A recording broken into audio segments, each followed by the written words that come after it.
So, I would like to first introduce the panel of this discussion. We have Mr. Rail Haroon, who's representing the Dealers Association of the city, Accra. Mr. Shoaib Anis, he's director Zameen.com. Mr. Shoaib, Mr. Salman from HBFC, and Mr. Kareem from Olympic Developers. We are glad to have all the stakeholders of this ecosystem. I would like to begin my talk and discussion from Mr. Shoaib Anis because आप जो हैं सबसे ज़्यादा लोगों से interaction जो है end users से आप लोगों का होता है. So we would like to know कि what are those 3 or 4 things you have identified जो gap आपको feel होता है seller और buyer के दरमियान. What are those 4 and 5 things you feel कि जो है ना इसको address करना चाहिए. हेलो, थैंक यू जी. साथ मेरे ख्याल से one of the hottest topic of the town जो हम सेल्स या मार्केटिंग के हवाले से, हम रियल एस्टेट के हवाले से जो डिस्कशन में आता है, विवेश के हमें पता हो कि मार्केट क्या डिमांड कर रही है और हम क्या बेचने चाहते हैं. अगर वो अलाइनमेंट हो जाए तो फिर बहुत सारी जो इशू हैं, मैं डायरेक्टली आ जाता हूँ, कैश फ्लोज के जो इशू हैं मार्केट जो फेस करती है, वो इश्यूज मेरे ख्याल से वो फ़ौरन से हल हो जाए. बीइंग मार्केटियर, मैं सेल्स देखता हूँ Zameen.com में, और हम पिछले 9 साल से इस मार्केट में काम कर रहे हैं. 2017 में हमने कराची का रीजन स्टार्ट किया था. इससे पहले हम 2014 से लाहौर से काम कर रहे हैं. इस वक्त एज ऑफ नाउ जो हम बात कर रहे हैं, मेरी इस बात को जो कनेक्ट हो रही है बात, जो इससे पिछले जो सेशन था, एजाज साहब वाला सेशन था, उसमें उन्होंने सिर्फ एक बात की जो अल्ताफ़ भाई के हवाले से की थी, अल्ताफ़ भाई के हवाले से की थी, और जो हमारे आडियो वाले साहब बैठे हैं उनके हवाले से की थी कि रीट में लोग आ जाएं और चैम्पियंस आ जाएं. तो और वो क्यों आएँ कि 2 बड़े नाम या 2 ट्रस्टी जो ट्रस्ट वाले नाम हैं वो अगर आ जाएंगे तो मार्केट का गैप मेरे ख्याल से आसान हो जाता है, या लोगों का जो रुझान है वो आसान हो जाता है. तो इस वक्त अगर मैं मार्केट में डिमांड आज बहुत है, बट जो एक इशू है वो ट्रस्ट का है. अगर ये कहीं एड्रेस हो जाए तो वहाँ पर हमारे पास बहुत सारी सक्सेसफुल एग्जांपल्स हैं, और पास्ट 6 मंथ्स में कुछ प्रोजेक्ट्स लॉन्च हुए. लोग कह रहे हैं मार्केट ख़राब है, मैं कह रहा हूँ मार्केट बेहतर से बेहतर होती चली जा रही है. उसको सिर्फ इस तरीके से देखा जाता है कि इस वक्त कराची का कस्टमर सिर्फ बेसिक्स 3 से 4 चीज़ें मांग रहा है, इससे ज़्यादा कुछ नहीं मांग रहा. क्योंकि हम तो इस वक्त सर्वाइवल वाले मूड में आ गए. हम कहते हैं बेसिक नेसेसिटी दे दो हमें, हम बाकी अपना काम खुद कर लेंगे. तो वो जो मांग रहे, कहते हैं मुझे जो मैं जिससे मैं खरीद रहा हूँ वो प्रोजेक्ट क्या मुझे मिल जाएगा, क्या ये लीगल है, क्या ये क्वालिटी मेंटेन कर लेगा. ये क्वालिटी वाला पार्ट जो है वो पिछले 1 साल में बहुत ज़्यादा हो गया. जो जब नोटिफिकेशंस निकले तो क्या क्वालिटी जो है वो इंश्योर हो जाएगी, और डिलीवरी अगर ये कोई भी एड्रेस कर रहा है तो मेरा नहीं ख्याल है कि उसके लिए ये मार्केट ख़राब है, या उसको ये सोचने की ज़रूरत पड़ रही है कि व्हाट मार्केट डिमांड और मैं क्या बना रहा हूँ, वो कॉम्प्लीमेंट कर रही है, वो अलाइनमेंट हो रही है. तो मेरे ख्याल से इस वक्त अगर हमें कोई चीज़ एड्रेस करनी है, और स्पेशली कराची की मार्केट ने एड्रेस करनी है, वो ये ट्रस्ट वाला फैक्टर एड्रेस करना है. बाकी तो प्रोडक्ट्स आ रही हैं, प्रोडक्ट डिज़ाइन हो रही हैं, बट वो जिस तरह से लग्जरी प्रोडक्ट डिज़ाइन हो रही हैं और उनकी डिलीवरी जो है वो नहीं नज़र आती, तो लोगों का कॉन्फिडेंस और शेक होता है, और फिर जो काम बेहतर करने वाले हैं उनके लिए मसले मसाइल होते हैं. तो मुझे लगता है जो बेसिक एक रिक्वायरमेंट है इस मार्केट की वो ट्रस्ट है. Okay. आप फाइनेंसिस के बारे में क्या कहते हैं कि does finances have stumbling block in acquiring properties? आपको लगता है, ये फील हो रहा है मार्केट के अंदर फाइनेंसिंग ऑप्शंस अवेलेबल नहीं है मार्केट के अंदर, या वो क्लैरिटी नहीं है? अच्छा, ये टॉपिक मैंने सर के HBFC के लिए छोड़ा था. हमें याद होगा जब हम ये मार्केट रियल एस्टेट कर रही थी, उसका बूम था, बाकी लोग सेकंड करेंगे, तो मैंडेटरी एक लाइन थी नीचे लोन की. आज उसको सिर्फ इस नज़र से देखा जाता है ये सिर्फ पेमेंट प्लान की अफोर्डेबिलिटी के लिए, सिर्फ शो ऑफ करने के लिए, बाकी तो वो लोन तो पे ही करना है, या वो जब अनाउंस होगा तो कैंसिलेशन लगेगी. लेकिन आज से कुछ अर्से पहले जब HBFC एक इंटेग्रल पार्ट था, और अभी भी मेरे ख्याल से बेहतर कर रहे हैं, हम देख रहे हैं आजकल, तो वो उसने बहुत कन्वीनियंस पैदा की थी एक एंड यूज़र के लिए बाइंग में, लेकिन अनफॉर्चुनेटली जो हमारे इंटरेस्ट रेट्स हैं जो पास में वो कॉम्प्लीमेंट नहीं कर सके, जिसकी वजह से बिल्कुल ही 2021-22 में जब वो एक स्कीम आई, क्या कहते हैं, जो गवर्नमेंट थी उस वक्त जो स्कीम आई, तो उस वक्त तो हमने बेनिफिशरी थे और लोगों ने उस वक्त उसको भरपूर इस्तेमाल किया। आपकी सेल्स, हम सीमेंट्स की सेल से आइडिया लगाते हैं कि मार्केट किस तरफ जा रही है। आप उस वक्त की सीमेंट्स की सेल उठा के देख लें, आप आयरन की सेल उठा के देख लें, एवर हाईएस्ट उन्होंने सेल्स टच की थी। तो वो उस वक्त वही थी, उस वक्त ये लोन फैसिलिटी थी, फाइनेंसिंग थी। अगर फाइनेंसिंग मुझे लगता है कि अगर आपको इस मार्केट को बहुत आगे लेके जाना है और इसको वापस किसी अपने जो पिछले टेन्योर थे, मैं अगर 2011 से 2022 की बात करूंगा, तो मेरे ख्याल से ये फाइनेंसिंग वाला पार्ट को अगर कोई एड्रेस कर ले सही से, तो मेरे ख्याल से ये बहुत जल्दी कवर हो सकता है। So you believe that there is a demand, but जो स्टम्बलिंग ब्लॉक्स हैं उनको अगर रिमूव कर दिया जाए तो जो है वो मार्केट और बेहतर ट्रैक्शन की तरफ जा सकती है। मूविंग फॉरवर्ड टू राहिल भाई, आप रियल्टर्स एसोसिएशन को रिप्रेजेंट करते हैं, आप डे एंड नाइट जो है वो इस काम के अंदर इन्वॉल्व हैं, you are actually the last mile between the industry and the buyer. तो हम आपसे जानना चाहेंगे कि आपके नज़र में वो 2, 3, 4 ऐसी कौन सी चीज़ें जो कि आज जो है ना वो एक गैप को जो है ना वो क्रिएट करके रखी हुई, और वो क्या सॉल्यूशंस हैं जिससे गैप जो है ना क्लोज हो सकता है। देखें, बहुत ही एक अच्छी डिस्कशन है। सबसे पहले तो हमें ये तय करना होगा कि हम लोग काम जो कर रहे हैं वो प्रॉफिट के लिए कर रहे हैं, या अब हमने जो अपना दीनो ईमान है वो लोगों ने, मैं मेजॉरिटी की एक बात कर रहा हूँ, जो यहाँ पे मेन हमें प्रॉब्लम आ रही है वो सबसे ज़्यादा है ट्रस्ट की। क्योंकि लोग यहाँ पर प्रोजेक्ट लॉन्च करते हैं, बड़ी अच्छी एनिमेशंस दिखाते हैं, और उसमें जो है सब्ज़ बाग दिखाने के बाद at the time of delivery या तो वो डिलीवर वो चीज़ नहीं हो पाती है, और या तो फिर कुछ होता ही नहीं है, या एनओसीज़ नहीं होती, या बहुत सारी चीज़ें होती हैं। उसके बाद फिर जब वो प्रोजेक्ट बन जाते हैं तो फिर कोई जाकर उसमें लिटिगेशंस आ जाती हैं, उसके बाद जब पब्लिक का मेन मेरा कहने का मकसद ये है कि सरमाया लग जाता है तो उसके बाद ही जो है ये चीज़ें आती हैं, और मेन सफ़र जो करती है वो पब्लिक कर रही है। तो हमारे मुल्क में पोटेंशियल भी बहुत है, और यहाँ पर लोगों को रियल एस्टेट में हाउसिंग की बहुत ज़्यादा शॉर्टेज भी है, मगर अब मसला सबसे बड़ा हो गया है ट्रस्ट का, क्योंकि लोग पैसों के लिए काम कर रहे हैं, कोई भी क्वालिटी पे और उस पर उन चीज़ों पे जा नहीं रहा।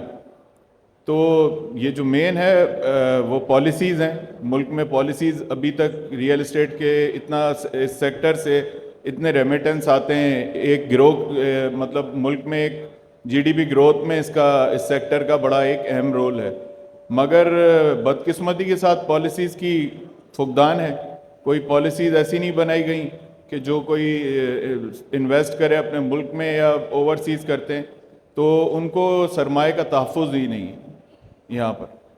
एज अ रियल्टर आप क्या समझते हैं, व्हाट इज़ योर रिस्पॉन्सिबिलिटी, आपका क्या पार्ट होना चाहिए इसके अंदर कि आप ये जितनी भी एम्बिग्यूटीज़ हैं मार्केट के अंदर उसको जो है ना क्लियर करने में आपका क्या रोल हो सकता है? As a realtor, all Karachi realtor association जो है 2019 में जो है हम लोगों ने बनाई थी, और कराची की जो एसोसिएशंस हैं उसकी ये मदर बॉडी है। हमने जो है 2019 में ही वज़ीर बल्दियात सैयद नासिर हुसैन शाह साहब उनको जो है इस बारे में बताया ये कि यहाँ पर जो है सिंध हुकूमत रियल एस्टेट सेक्टर को जो है वो लाइसेंसिंग करे, रजिस्ट्रेशन हो। तो उन्होंने हमारे साथ बड़ा ताउन किया, और उसके बाद जो है वो कुछ ऐसी चीज़ें हुई कि नहीं हो पाया वो, मगर अभी जो है हमने दोबारा वो लेजिस्लेशन दे दी है। सिंध हुकूमत में भी लॉ डिपार्टमेंट में इस टाइम वो पड़ी है, और इंशाल्लाह विदिन मैं समझता हूँ महीने 1.5 महीने में ये चीज़ हो जाएगी कि जो भी रियल एस्टेट एजेंट्स हैं सारे उनको रजिस्टर्ड किया जाएगा।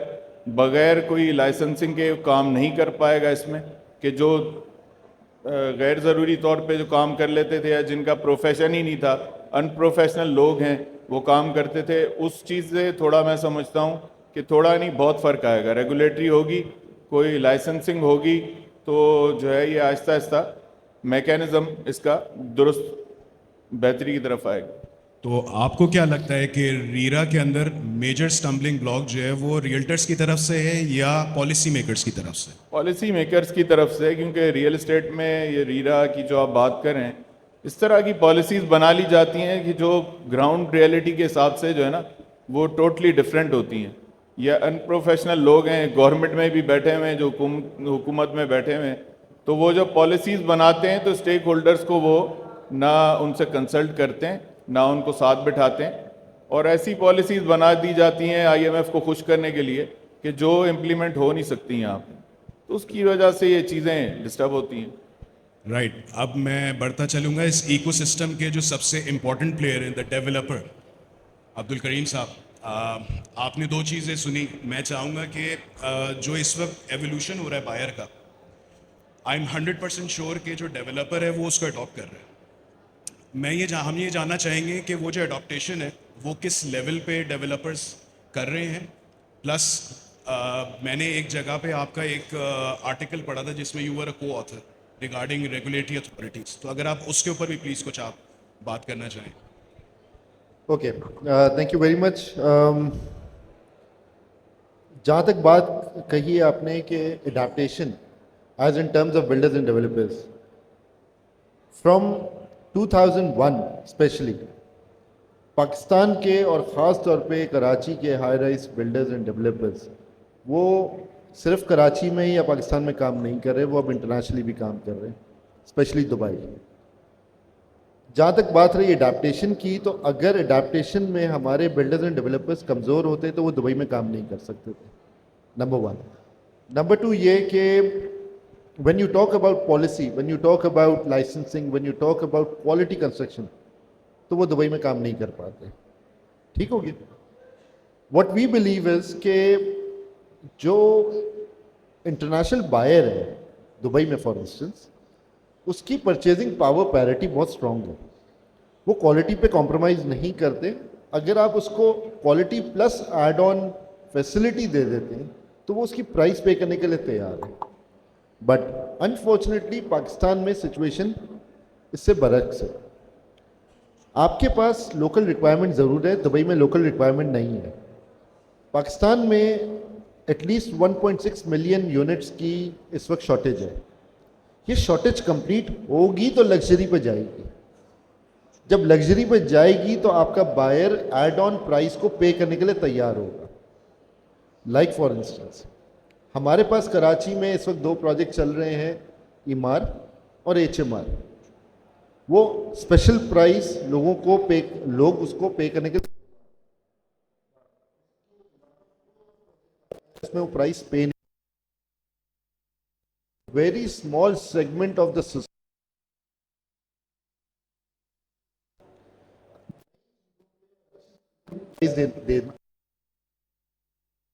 हमारे पास थोड़ा सा self reliance, self respect to our society भी ज़रा कमज़ोर है।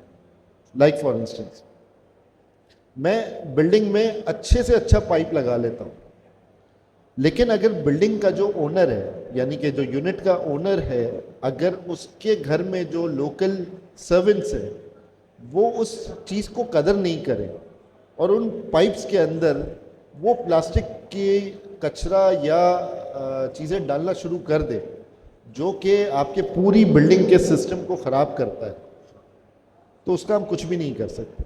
सेकंड प्रॉब्लम, ये जो सोसाइटी का जो अनएजुकेटेड सिस्टम है, जिसमें होते एजुकेटेड हैं बट ओनरशिप नहीं होती। अच्छा, उसमें ये होता है कि बहुत सारी प्रॉपर्टीज़ रेंट पे जाती हैं। अगर मेरा मिजाज ही यही है कि यार चीज़ मेरी नहीं है, मुझे क्या फ़र्क पड़ता है, मैंने तो 11 महीने बाद निकल जाना, ये भी तो गलत है। हमारे दीन के हिसाब में भी ये चीज़ गलत है कि आप किसी की चीज़ को ख़राब करने की इजाज़त नहीं है, इट इज़ फॉरबिडन। तो ये बहुत बेसिक सोसाइटी की रिक्वायरमेंट है जो हमें इंटरनली एजुकेट करना ज़रूरी है, नंबर वन। दूसरी बात कही आपने आर्टिकल की,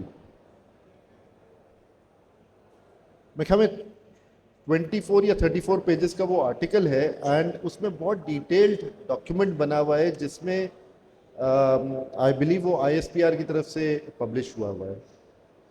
I was one of the fortunate people जिसको उन्होंने ये इजाज़त दी कि लिख पाए, और मेरा ये ख्याल है कि उसमें मैंने कोई चीज़ नहीं छोड़ी है।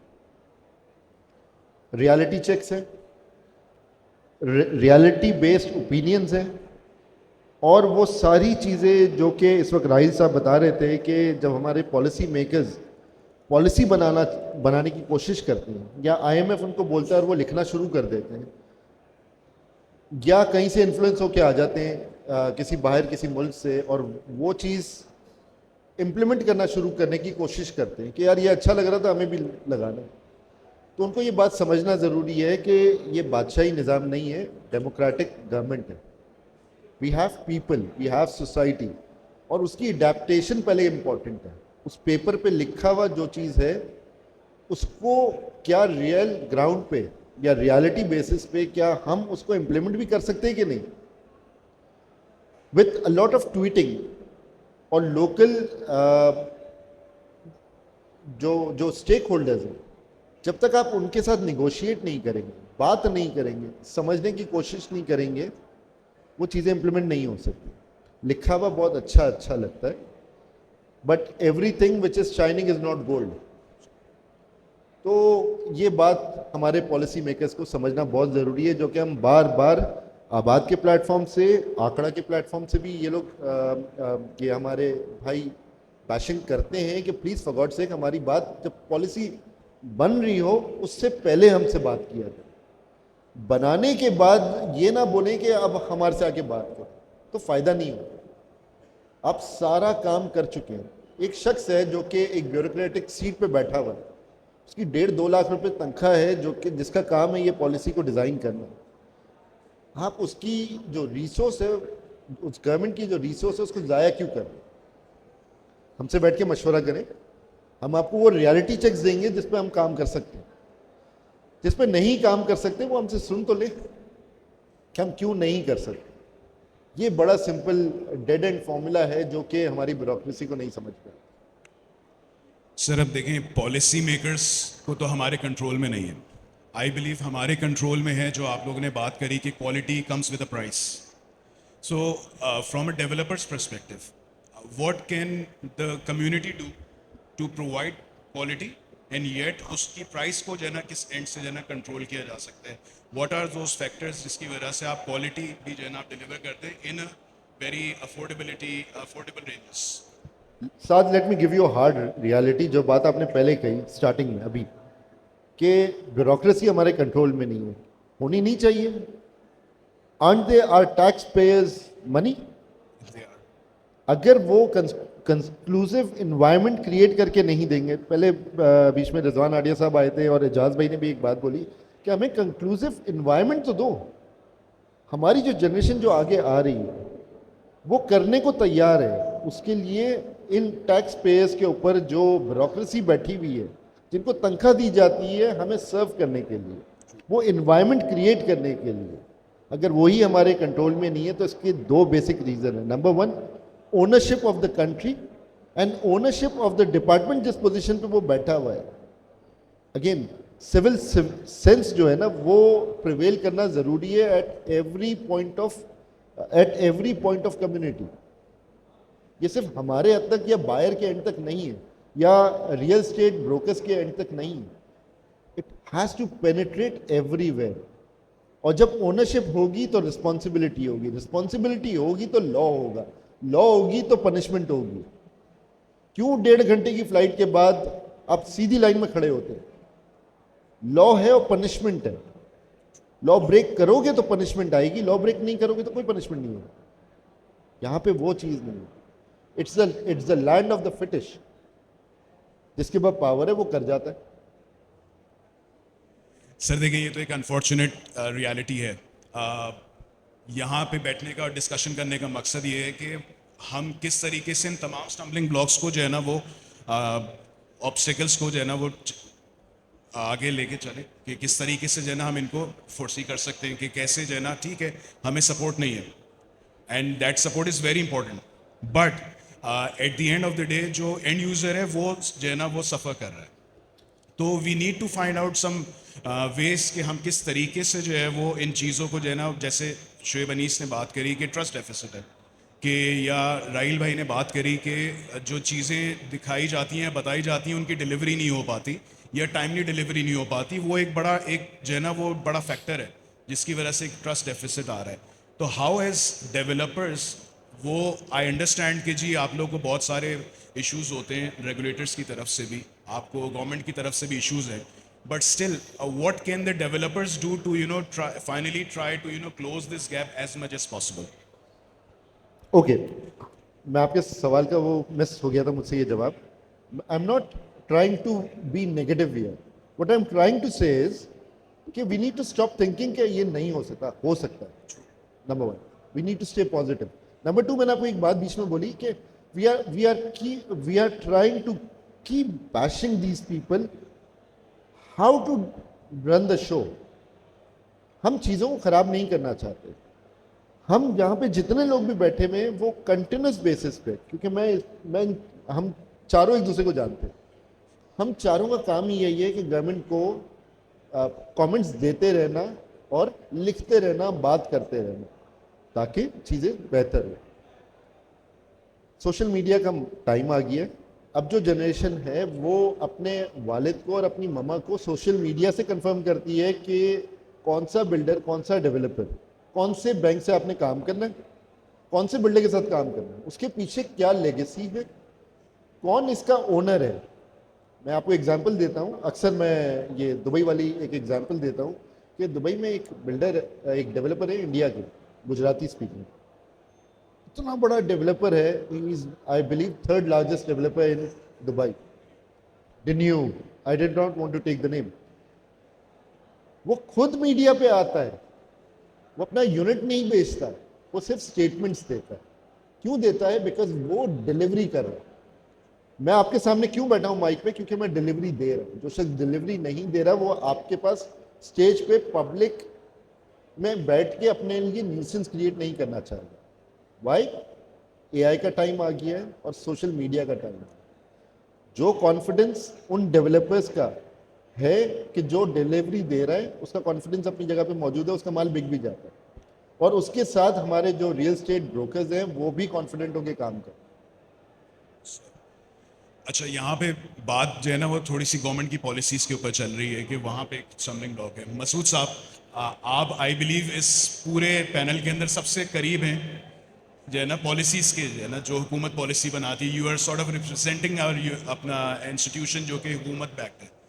तो आप कुछ रोशनी डालना चाहेंगे इस पर्टिकुलर सब्जेक्ट के ऊपर कि how the government is planning, कि कौन सी पॉलिसीज़ आप लोग की नज़र में है, जो आप लोग की इन्फॉर्मेशन है उसके ऊपर कि जो है ना कि वो किस तरीके से वो जो ट्रस्ट डेफिसिट है या फाइनेंसिंग इश्यूज जो इस वक्त है मार्केट में, बहुत सारे लोग जो 116 मिलियन हाउसेस का जो आपने डेफिसिट बताया, इसमें I believe more than 50% is because the unavailability of finances.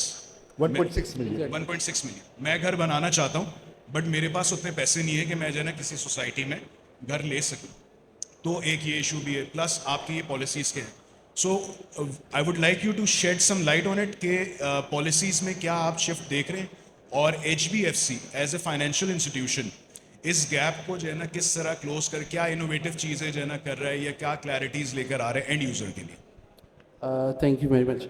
अब सबसे पहले तो मैं ये कहना चाहूँगा कि हमारे पास जो बेसिक इंग्रेडिएंट है ना वो है आपका बायर। जब डिलीवरी की बात आती है वो रियल एस्टेट को इंगेज करता है, वो डायरेक्ट बिल्डर को भी अप्रोच करता है, वो सोशल मीडिया के थ्रू प्लेटफॉर्म्स को भी इंगेज करता है और बिजनेस हैपन्स। अब उस बंदे को अवेयरनेस देने की ज़रूरत है। नंबर एक, इक्विटी क्या है उसकी खुद की जो इंजेक्ट होगी प्रॉपर्टी में। 99% of the people who are willing or are dreaming of buying a house, when they plan about it, वो ये सोचते हैं बैंक लेके दे देगा। नंबर एक। नंबर दो, जो इक्विटी वो इंजेक्ट कर रहे हैं उसको कैसे मैनेज करना है, बिल्डर के पर्सपेक्टिव में किस तरह से करना है। अब होता क्या है कि हमारे यहाँ जो गवर्नमेंट की पॉलिसीज़ हैं वो एक क्लियर प्लेटफॉर्म या क्लियर तरीके से नहीं है कि एक डिलीवरी स्केड्यूल हो हर बिल्डर के पास, कॉस्टिंग का या प्राइसिंग का एक मैकेनिज्म हो। इस तरीके से जो गवर्नमेंट के टैक्सेस हैं, सबसे बड़ा जो हमारे पास प्रॉब्लम आता है कि हर 15 दिन बाद या तो किसी टाउन की पॉलिसी चेंज हो जाती है या कोई और रेट चेंज हो जाता है। तो जो बिल्डर है वो एक ऐसी वॉलेटाइल मार्केट में काम कर रहा है जहाँ पर जब कस्टमर से वो इंगेज करता है तब रेट्स कुछ और थे सारी चीज़ों के, और फाइनली जब वो हेलो हाँ, जब कस्टमर हमारे पास पहुँचता है उस टाइम पे जो रेट और प्राइसिंग मार्केट जहाँ खड़ी होती है उसमें एक बहुत बड़ा गैप आ जाता है। जो लोग उस गैप के लिहाज से फाइनेंसिंग लेने के लिए एलिजिबल होते हैं उनको फाइनेंसिंग हो जाती है। तो हमारे पास सबसे पहली चीज़ ये होती है, जब कस्टमर हमारे पास फर्स्टली आता है तो हमें उसको 3 चीज़ें बतानी होती हैं कि उसकी नीड क्या है रियली, क्योंकि वो दुबई के लाइफस्टाइल में नहीं रहना चाहता। उसकी अभी फ़िलहाल नीड पूरी हो जाए, जब वो इतना ग्रो कर जाए कि वो जाके इमार या इस तरह के लेवल पे रहना चाहेगा तब वो चीज़ हो जाएगी। तो अब आप एक छोटी सी चीज़ नोट करेंगे कि मेरे ख्याल में जो हमारे राइल भाई है वो ज़्यादा बता सकेंगे कि आप एक चीज़ नोट करेंगे कि Saddar was the centre of the city, then after some time Hasan square became the centre of the city. Right now people are talking the centre of the city is still moving. तो अब जिस तरीके से कराची बढ़ता जा रहा है, आपके यहाँ देखिए रेंटल माइग्रेशंस हो रही हैं, एक सस्टेनेबल अमाउंट ऑफ रेंट वो लोग पे कर सकते हैं, उसके बाद people move out to lower suburbs. तो ये माइग्रेशन सॉल्व हो सकती है अगर ऐसी रियल्टर के एंड पे ऐसी उनके पास जो है यूनिट्स अवेलेबल हो जो लोग ले सकें। फिर सबसे बड़ी चीज़ ये कि गवर्नमेंट का इनिशिएटिव क्या है इसमें। इस वक्त जो हमारे पास कराची के अगर स्पेसिफिक बात करूँ या पाकिस्तान ऑन द होल बात करूँ, गवर्नमेंट की housing ministry is not focused and not aligned with ABAD, not aligned with let's say builders on a tertiary level, not aligned with the government itself. तो अब एक डायलेमा है, उस डायलेमे में जितने भी प्लेयर्स हैं everybody is here to make profit. तो मैं ये कहूँगा कि साथ आप ये देखेंगे कि जो डेवलपर है उसको फ़ायदा चाहिए, जो ख़रीदार है उसको भी फ़ायदा चाहिए, रियल्टर को भी फ़ायदा चाहिए, जो मार्केटियर है उसको भी फ़ायदा चाहिए, जो फाइनेंसर है उसको भी फ़ायदा चाहिए। Nobody wants to lose. लेकिन उस लेवल तक पहुंचने के लिए जो स्टेप्स हैं they go missing because there is no particular you can say कि एक पर्टिकुलर रूट नहीं बना हुआ कि ये प्रोसेस है, वो प्रोसेस बनाती हैं गवर्नमेंट्स। अब आप अगर मेलबर्न की बात करेंगे, 99.7% of the Melbourne itself residential और कमर्शियल इज़ मॉर्गेज्ड। तो वर्ल्ड ओवर मॉर्गेज की जो फिलॉसफी है वो बहुत डिफरेंट है। Pakistan is a very different sort of a environment. I have been with this institution for like 21 years, और उन 21 ईयर्स की जो मेरी लर्निंग का क्रक्स है वो ये है कि हमारे आम आदमी को पता ही नहीं है कि मैं लोन के लिए एलिजिबल हूँ। इन्होंने ज़मीन.com वालों ने बात की कि गवर्नमेंट का एक इनिशिएटिव आया MPMG, उसमें रिकॉर्ड सेल्स हुई। Such an initiative is still now being done, लेकिन उसमें उन्होंने एक ये काम किया है कि लिमिट कम कर दी है। तो वो सिर्फ 35 लाख तक का लोन अमाउंट आ रहा है उसमें एट 8% वैल्यू। तो उसके हमारे पास बेतहाशा क्यूरीज आई हैं, बेतहाशा लोग आए। प्रॉब्लम ये है कि उस लेवल का यूनिट अब मार्केट में कराची में अवेलेबल नहीं है। तो चीज़ों को एड्रेस कराने के लिए हमारे पास ऐसा नहीं है कि आज करीम लेट से जो है ना शोएब भाई, लेट से राइल भाई डायरेक्ट किसी फोरम को अप्रोच करके और गवर्नमेंट से बात कर सकें कि सर ये हमें लेजिस्लेशन में या किसी रूल में या किसी चीज़ में रियायत चाहिए for common benefit of public. तो ये एक अप्रोच है जो आनी चाहिए। अच्छा, हाउसिंग फाइनेंस की तरफ ना जाने का एक रीज़न ये भी होता है कि उसमें मार्कअप रेट्स बहुत ज़्यादा होते हैं, यानी कि एंड टर्म तक जो है ना बंदा कहता है कि यार वो मेरी जो प्रॉपर्टी है वो जो मैं आई बी पेइंग वो बहुत ज़्यादा उससे चली जाएगी। तो फाइनेंस कॉरपोरेशन इस जो है ना सर्टन जो है ना टॉपिक पे क्या कर रही है कि किस तरीके से जो है ना वो इन चीज़ों को नीचे लेकर आए। गवर्नमेंट से बात कर रही है कि यार स्पेशलिस्ट जो है ना आप कोई पॉलिसी रेट्स दें इसके ऊपर ताकि लोग फाइनेंसिंग के लिए जो है ना ऑप्शन ले सकें। सर HDFC 2013 तक स्पेशलाइज्ड रेट्स पे फाइनेंस करती थी। पूरी बैंकिंग इंडस्ट्री दूसरे रेट्स पे काइबर पे फॉलो करती थी, और स्टेट बैंक जो ना HDFC के पास बीइंग अ DFI ये प्रिविलेज था कि हमारा अपना रेट होता था। रेट की कोई भी बात जो है ना वो प्राइसिंग को इफेक्ट नहीं करती। प्राइसिंग को इफेक्ट करती है आपके बायर की ये सोच कि आज गोल्ड का रेट ऊपर चला गया है, तो आज सोना महंगा हो गया है, तो क्या वो नहीं खरीदेगा, और कल यही सोना सस्ता हो जाएगा। अब मैं एक मिसाल देता हूँ, let make real estate into a gold standard, कि आज अगर आप 1 किलो सोने की जो वैल्यू दे रहे हैं वो अगर 2 बेड DD की वैल्यू है किसी एक पर्टिकुलर फ्लैट की, तो जब सर आप वो सोना बेचेंगे तो उस फ्लैट की वही वैल्यू होनी चाहिए। तो आज अगर आप महंगा खरीद रहे हैं तो मार्केट का ट्रेंड ये है। अब ये जो मार्केट प्राइसिंग है ना, ये आपकी गवर्नमेंट कंट्रोल कर सकती है, और वो सिर्फ कंट्रोल इस तरीके से होगा कि वो सारी कॉस्ट जो इसमें इनपुट्स में आ रही हैं, लैंड हो गया, लेबर हो गई, आपका बिल्डर का एंटरप्राइज हो गया, उसके बाद मार्केटिंग हो गई, उसके बाद रियल्टर ऑप्शन हो गया, ठीक है, लास्ट कम्स द फाइनेंस। तो एक जो पूरा इकोसिस्टम है ना उसको एक ड्राइव में कन्वर्ट करना पड़ेगा, और ये गवर्नमेंट का मिशन होना चाहिए। जस्ट लाइक इंडिया में बहुत सारे जो स्टेट्स हैं उनमें स्टेट ने स्टेट ओरिएंटेड पॉलिसीज़ बनाई हैं इस तरीके से कि ये चीज़ें हो सकती हैं। राइट मैं शुएब साहब की तरफ बढ़ना चाहूँगा। Since you are representing the biggest platform of the country, आपके पास एक certain muscle power, what do you believe and what do you think how can Zameen.com और your platform can facilitate in bridging this gap, जो भी हम ये trust deficits हैं, financing issues हैं, या फॉर दैट मैटर हमारे पास एजुकेशन का भी बड़ा मसला है, ठीक है ना। People are not financially literate, उनको बहुत सारी चीज़ों की क्लैरिटी नहीं है। तो what role Zameen.com can play in addressing these issues? अच्छा जी, थैंक यू। जो लिटरेसी है, फाइनेंशियल लिटरेसी, वो ऑब्वियसली इसकी बहुत कमी है। बंदा लिटरेट हो जाता है, बट फाइनेंशियल लिटरेसी जो होती है वो लेटर ऑन लाइफ मेच्योरिटी की तरफ जब जाके आती है, जब उसको लग रहा होता है कि वो कुछ नहीं बनाया, कुछ नहीं करा। अब मैं कुछ एक्शनेबल आइटम पे बात करूंगा जहाँ से बात स्टार्ट हुई थी कि जो एक्चुअल टॉपिक है, और इसमें आपने Zameen.com किस तरह से वो कर सकता है। मुझे ये लगता है कि इस मार्केट में स्पेशली मैं कराची की बात करूँगा, पोटेंशियल तो हम सब जानते हैं कि इसका पोटेंशियल इस वक्त कराची से अगर किसी को पता चल जाए कि पंजाब में कितनी बाइंग हो रही है, तो वो शायद कराची में काम छोड़ के पंजाब में काम करना शुरू कर दे। मेरे ख्याल से अगर सर इस बात को सेकंड करेंगे, क्योंकि हम ज़मीन डेवलपमेंट के प्लेटफॉर्म से हम कर रहे हैं काम और डेटा हमारे पास है।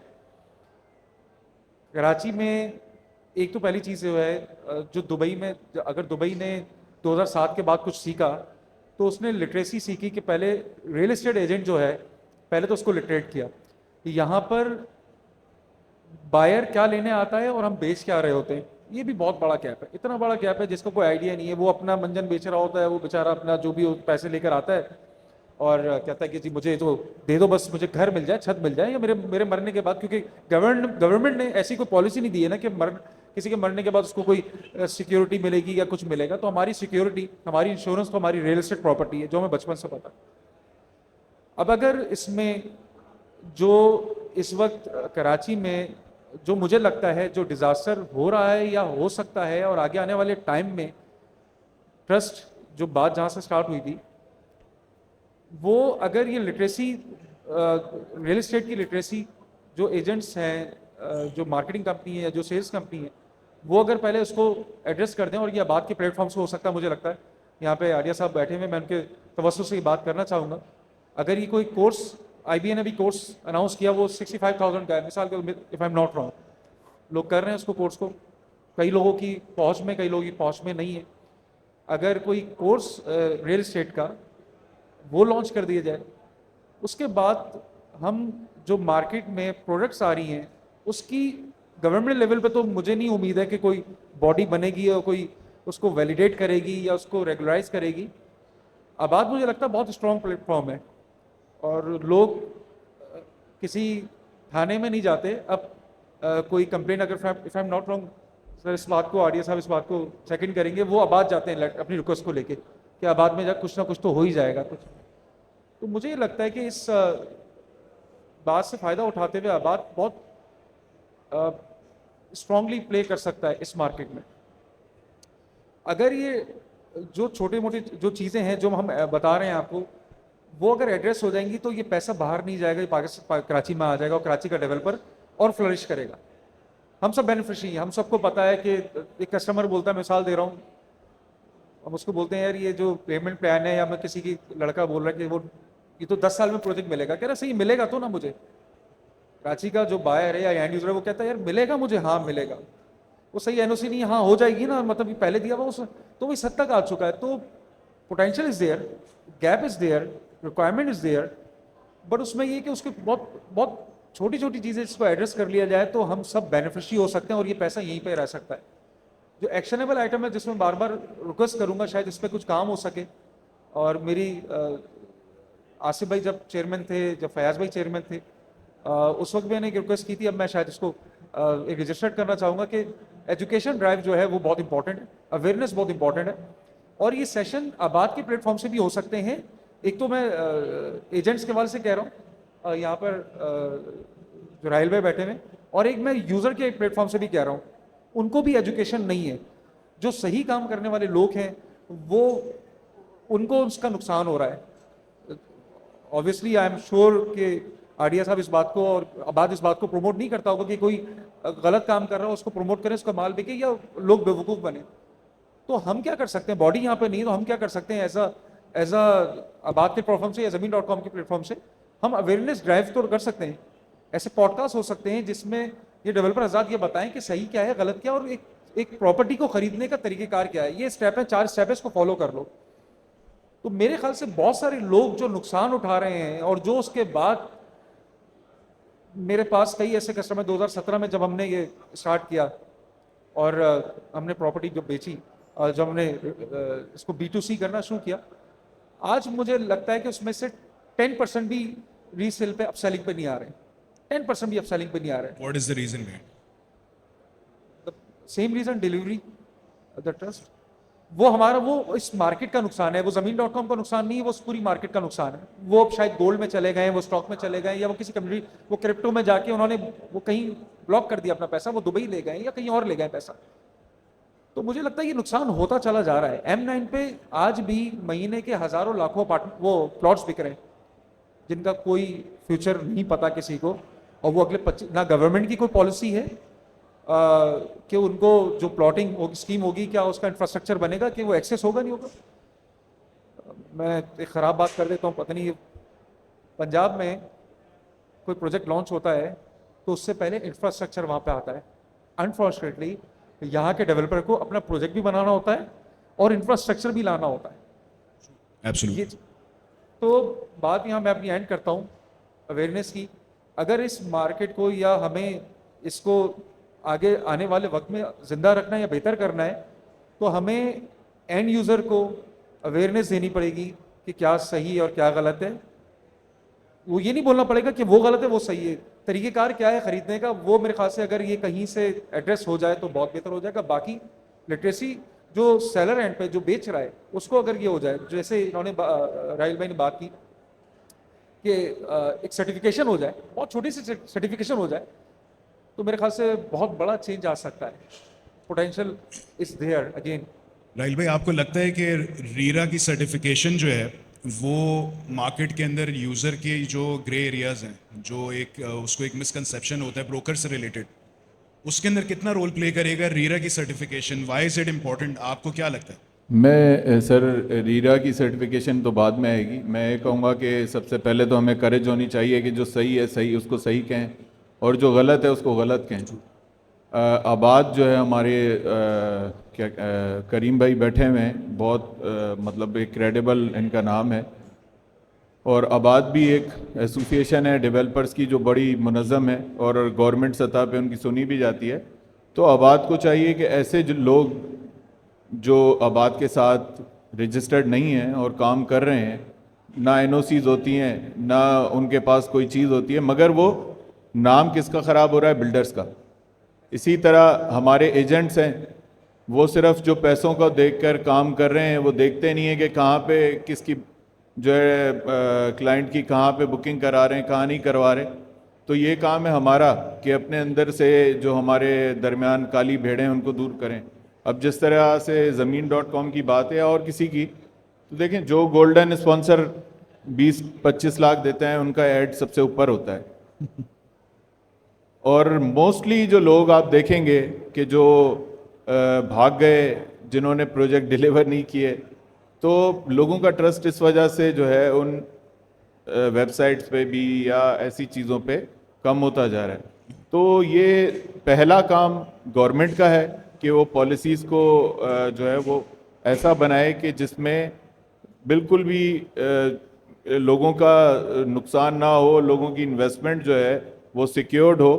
प्रोजेक्ट में देखें कुछ ऐसी चीज़ें भी आती हैं कि डिलेज हो जाते हैं, मगर डिले हो जाना वो एक अलग बात है, मगर उसकी डिलीवरी ना होना प्रोजेक्ट की, क्योंकि अभी पिछले दिनों में कराची में बहुत सारे ऐसे बिल्डर्स आए कि जिन्होंने मार्केटिंग पे बड़ा खर्च किया, अपने ऊपर बड़ा खर्च किया, मतलब अपने व्लॉग्स बनाए, और एक जिनको कोई क्रेडिबिलिटी नहीं थी, जिन्होंने कभी ज़िंदगी में अपने घर में वॉशरूम नहीं बनाया होगा, उन्होंने 10-20 प्रोजेक्ट लॉन्च करके और वो चले गए। तो ये नुकसान जो है मैं समझता हूँ मुल्क का हुआ है, ये नुकसान बिल्डर कम्युनिटी का हुआ है, ये नुकसान हमारा रियल्टर्स का हुआ है, जो भी इस जो है वो इस इंडस्ट्री से रिलेटेड हैं लोग, उन सब का ही नुकसान है।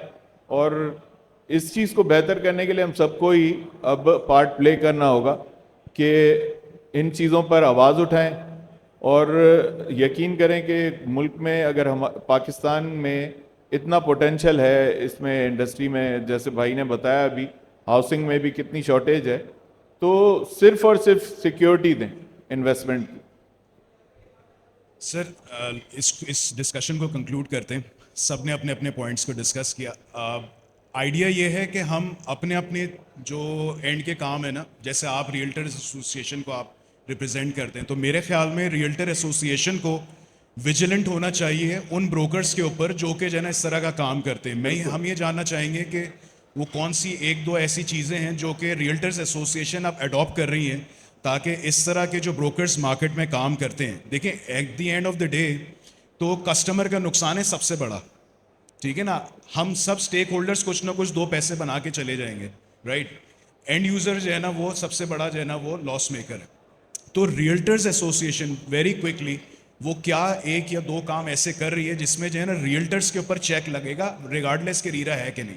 देखें रियल्टर एसोसिएशन जो है ना उसको मार्केटिंग कंपनी नहीं होना चाहिए, किसी की भी बिल्डर की सहूलत का नहीं बनना चाहिए। उनको अच्छे बिल्डर जो हैं वो बगैर अपने फ़ायदे को देखते हुए कम प्रॉफिट पे काम करें, अच्छे लोगों के साथ काम करें, ताकि क्लाइंट को भी सेटिस्फाई कर सकें, प्रोजेक्ट भी डिलीवर हों।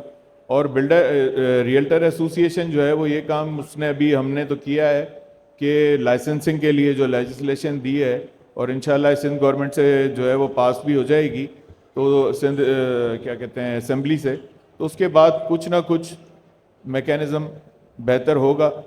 जहाँ पे भी जो ट्रांजैक्शन भी होगी वो रियल एस्टेट एजेंट का उसमें लाइसेंस नंबर आएगा, और हर ट्रांजैक्शन पे एक चेक एंड बैलेंस होगा। राइट जी शुभ। मैं इसमें एक बात ऐड करना चाहूँगा। कल ताबिश ने कमेंट किया, ताबिश हाशमी ने कमेंट किया कि पीआई की तरह कराची को भी प्राइवेटाइज कर दो तो हम कराची चला लेंगे कराची। लाइटर नोट पे एक बात कर रहा हूँ, हम तकरीबन नाउम्मीद हो चुके हैं पॉलिसीज से। मुझे अगेन मैं बात करूँगा पंजाब में फिर भी पॉलिसीज़ हैं। जब तक पॉलिसीज़ नहीं आ रही हैं और अभी लगता है कि नियर फ्यूचर में कोई ऐसी चीज़ नहीं बन रही है, तो मुझे लगता है कि जैसे राहिल भाई ने बात की कि जो पैसा दे रहा है और जो इस वक्त एडवर्टाइजमेंट कर रहा है उसकी माल बिक रहा है जो भी है, again and again and again 5,000 में पिज़्ज़ा नहीं आ रहा है, 5,000 रुपये की मकान की इंस्टॉलमेंट आ रही है, लिख के लगाया हुआ। तो डिस्पोजेबल मनी जो है ना वो कराची में वो भरा पड़ा हुआ है। लाख रुपए की इनकम वाला, 1.5 लाख की इनकम वाला, एक फतारे वाला जो है, उसको तो जब बचपन में बच्चा पैदा होता है तो उसको लॉलीपॉप से चुसनी से पहले उसको गुट्टी से पहले दे दिया था, तो उन्हें प्लाट बनाना है, प्लॉट नहीं प्लाट बनाना है उसने। तो वो जब चीज़ लेकर आता है उसके माइंड में होता है कि मैंने सिक्योरिटी जो मेरी वही, अगेन उसको ये नहीं पता क्या सही है गलत है, और पॉलिसीज नहीं आ रही हैं और अभी कुछ नज़र नहीं आ रहा है। हम एक्सपेक्ट नहीं कर सकते कम से कम, टू बी वेरी ब्लंट, जब बट जमीन can play it's part, right, जो अपने एंड से होता है। लिस्टिंग हो रही है, वो लिस्टिंग कोई भी कर रहा है, वो एक ऐसा शख्स भी कर रहा है जिसकी वो हवा में ज़मीन नहीं है और वो पैसे दे रहा है। how can we make sure कि इस तरह का काम हो? अनटिल अनलेस कोई रेगुलेटरी बॉडी नहीं आएगी जब तक नहीं हो सकता कुछ भी। बट ज़मीन का कोई ना कोई रोल तो होना चाहिए इसकी स्क्रीनिंग के अंदर। अवेयरनेस के लिए स्क्रीनिंग 100% हमने ये पॉडकास्ट स्टार्ट किए, बट अगेन अगर हम अवेयरनेस बेहतर करेंगे तो ये हो सकता है।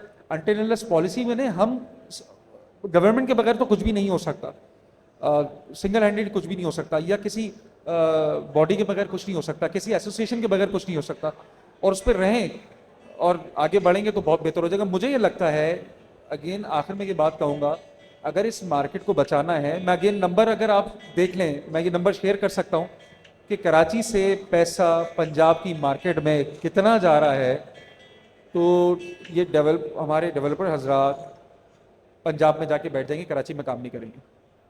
राइट यकीन चले कीजिए। इस सेशन को कंक्लूड करते हैं with the biggest stakeholder of this ecosystem. आप आबाद के मेंबर भी रहे, चेयरमैन भी रहे, you are very active in that. What is ABAD doing in ensuring the transparency? ठीक है, पॉलिसी के मसाइल हैं, गवर्नमेंट के इशूज़ हैं, बट आबाद is a very active body. आबाद वो क्या काम कर रही है जिसके अंदर जो, जैसे रियल्टर एसोसिएशन कह रही है जी, बिल्डर आ जाता है, वो मार्केटिंग करता है और उसके पास लैंड भी नहीं होती और वो जो है ना वो सेल करके चला जाता है। What is ABAD doing to make sure कि इस तरह के बिल्डर्स और डेवलपर्स मार्केट के अंदर जो है वो उतरे ही नहीं, या वो क्या एक्शंस ले रही है इन बिल्डर्स के against? Saad, I can speak the whole day what Abad is doing, what Abad has been doing, but आपके पास टाइम नहीं है। मैं आप ये हम चारों का जो लुबे लुबाब है ना, उसका एंड सोल्यूशन आपको बता देता हूँ, जो अभी इन्होंने कहा और जो आपने कहा कि किस तरह से सीधा कर सकते हैं, क्या क्या हम कर सकते हैं। मिसाल के तौर पे राहिल भाई जो है वो बिल्डर को चेक कर लेते हैं, ज़मीन.com जो है वो हमारे डॉक्यूमेंट्स भी चेक कर लेती है, बट नस्ला वाला हाल हो गया तो फिर क्या करेंगे? यहाँ पे एंड कर दें तो बेहतर रहेगा। इसी के हम पुलिसिंग डिपार्टमेंट्स नहीं है, जमीन इटसेल्फ एक कंपनी है, आबाद एक एसोसिएशन है, पुलिसिंग डिपार्टमेंट कोई भी नहीं है। जो है वो कुछ अपना काम नहीं कर रही है, तो पॉलिसी जो है वो स्ट्रेट लाइन होना कंपलसरी है। बट उसके लॉज कुछ इतने टाइटन अप हो सकते हैं कि every other person can not register themselves as a developer, और वो कुछ भी जो है ना, जैसे मैं पाकिस्तान आके में सारी चीजों के लॉज हैं, इम्प्लीमेंटेशन का इशू है, ये Right. एंड स्टोरी है।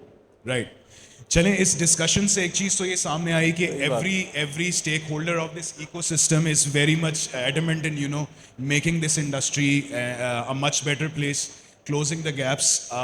बहुत सारी चीज़ें जो हैं वो पॉलिसी की तरफ आ जाती हैं, बट आई जेन्युइनली बिलीव कि अगर हम सब स्टेक होल्डर्स मिलकर अपनी आवाज़ उठाते रहें on platforms like this, exactly और ये इस कन्वेंशंस में इस तरह के डिस्कशंस होते रहे, तो मे बी वन डे जो है वो पॉलिसी मेकर्स भी जो है ना वो इन्हीं में हमारे दरमियान आके बैठेंगे और फिर हमसे सुनेंगे भी और हमारे अकॉर्डिंगली जो है ना फिर चीज़ों को करेंगे।